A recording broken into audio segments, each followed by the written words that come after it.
I was actually in court in Dallas at 7 o'clock in the morning, reporting for Sky on a court case.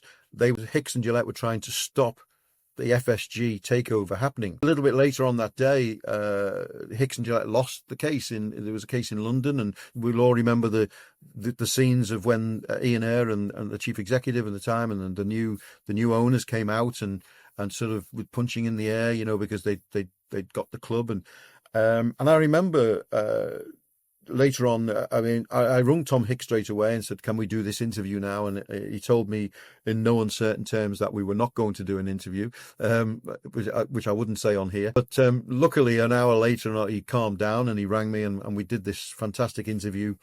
And then he said to me, "Look, if you're not doing anything this evening, I'm going to the Texas Rangers." He owned the Texas Rangers, bought it off George W. Bush, actually, and I was doing nothing else in the hotel, So I said, "Okay," and we're in the back of his car, and we're going along, and this guy's just lost the club. He's just lost Liverpool, And I said to him, "What have you lost today, then, Tom?" And he said, "I've lost $76 million, but that's not why he was upset. And he said, "It's the $4 billion I'm going to lose in 15 years' time."